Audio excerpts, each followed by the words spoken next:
ఉన్నదున్నట్టుగా చెప్పి ఒక జడ్జి కావాలి, ఉన్నదున్నట్టుగా మాట్లాడే ఒక మీడియేటర్ కావాలి, ఎవరికి సపోర్ట్ చేయకుండా సత్యమిదని చెప్పి ఒక మీడియేటర్ కావాలి. అందుకే ప్రతిసారి డిస్కషన్ జరిగినప్పుడు వాళ్ళు వస్తారు వీళ్ళు వస్తారు వాళ్ళు వస్తారు వీళ్ళు వస్తారని చెప్పారు. నాకు మీరు ఎంతమందిని అంటే తెచ్చుకోండి, నేను ఒకే ఒక్క మనిషిని తెచ్చుకుంటాను. ఆయన పేరు ప్రవీణ్ పగడాల గారు అన్నాను.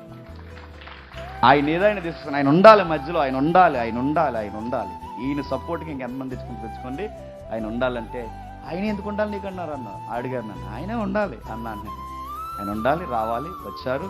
అనుకున్నట్టు నిజంగా నాతో అంత పరిచయం లేకపోయినా ఆయన వచ్చారు. అందుకే ఆ డిబేట్ అంత సజావుగా సాగింది. టైమ్స్ కానీ వాదోపవాదాలు జరుగుతున్నప్పుడు కానీ కంట్రోల్ చేసే విధానం కానీ అంత చక్కగా జరిగించారు.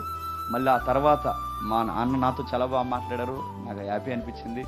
ఆ సబ్జెక్ట్ విషయంలో కొన్ని సలహాలు సూచనలు నాకు ఇచ్చారు. నెక్స్ట్ డిఫెండ్ చేయాలంటే ఇలా చేయాలి సోదరా, ఇది ఒకటి మీరు నేర్చుకోండి అని నాకు చెప్పారు. అలాగన్నా తప్పకుండా నేర్చుకుంటా ఉన్నాం.